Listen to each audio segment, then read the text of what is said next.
سید محمد بن سلیمان رحمت اللہ تعالی علیہ ایک بزرگ گزرے ہیں۔ کہتے ہیں کہ میں ایک دن کسی بستی سے گزر رہا تھا اور وہاں ایک کنواں تھا، اس کا پانی تھوڑا سا نیچے تھا اور میرے پاس کوئی چیز نہیں تھی جس سے میں ڈول ڈال کر کے وہ پانی نکال سکوں۔ میں متحیر کھڑا تھا،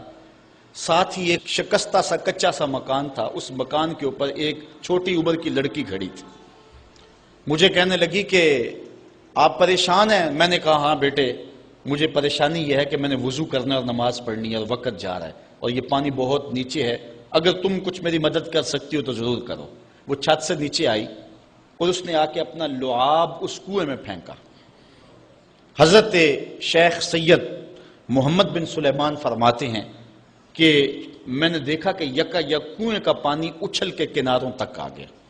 اور بہنے لگا۔ میں نے جلدی سے وضو کیا اور پھر میں نے اس لڑکی کو کہا میں تجھے اللہ کا واسطہ دیتا ہوں، تو مجھے بتا کہ تیرے پاس ہے کیا کہ تیرے لب کے ڈالنے سے یہ پانی اچھل کے اوپر آ گیا؟ تو اس لڑکی نے مجھے کہا کہ یہ جو مرتبہ مجھے ملا ہے، یہ مرتبہ میں اس پر درود پڑھ کے حاصل کیا ہے جب وہ جنگل سے گزرتے تھے تو جو جانور تھے قدموں سے لپٹ جاتے تھے، میں ان پر درود پڑھنے کی برکت سے جو ہے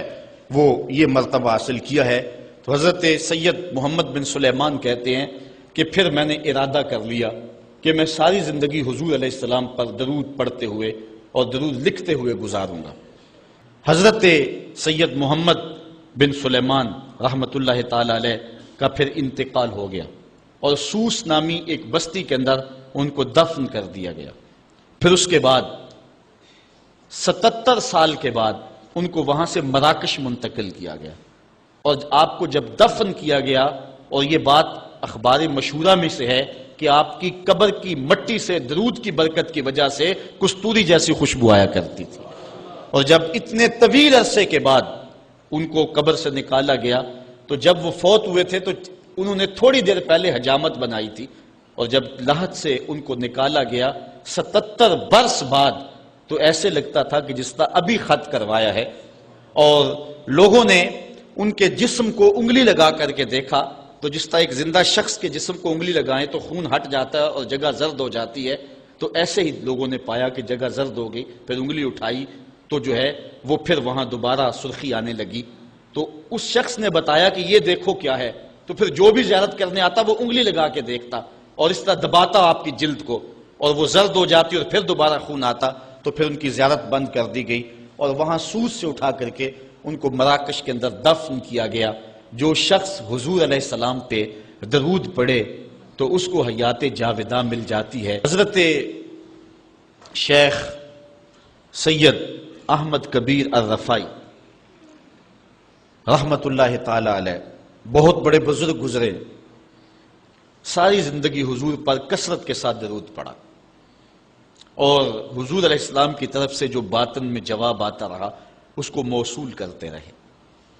اللہ تعالیٰ جل شانہ نے توفیق دی، پھر دیار نور میں حاضر ہوئے۔ 555 ہجری کی بات ہے کہ وہ حضور کے روضے پہ بنفس نفیس حاضر ہوئے، اور حاضر ہو کے انہوں نے جو حضور کی بارگاہ میں عرض کی، چونکہ سید تھے، حضور کی اولاد تھی، کہا کہ حضور ساری زندگی میری روح سلام لے کے آپ کی خدمت میں حاضر ہوتی تھی اور آپ کا روحانی جواب وصول کرتی تھی، آج آپ کا بیٹا بنفس نفیس خود حاضر ہو گیا، آج میں روحانی جواب نہیں لوں گا۔ اور حضور کے روضے کے سامنے کھڑے ہو گئے اور ادب سے سلام پیش کیا۔ پھر کیا ہوا، 70,000 لوگ مسجد نبوی میں موجود تھے جنہوں نے دیکھا حضور نے دست انور روضہ انور سے باہر نکال دیا، اور حضرت شیخ سید رفائی رحمت اللہ تعالی علیہ نے حضور کے دست کرم کا بوسہ لیا۔ حضرت غوث اعظم شیخ عبد القادر جیلانی علیہ رحمہ فرماتے ہیں اتفاق سے اس دن میں بھی موجود تھا، اور کہتے ہیں کہ حضرت امام رفائی کے صدقے سے حضور کے دست اقدس کی زیارت میں نے بھی کر لی۔ اللہ اکبر! یہ حضور علیہ السلام کا شفقت فرمانا ہے ان لوگوں پر جو حضور علیہ السلام پر کثرت کے ساتھ درود پڑھتے ہیں۔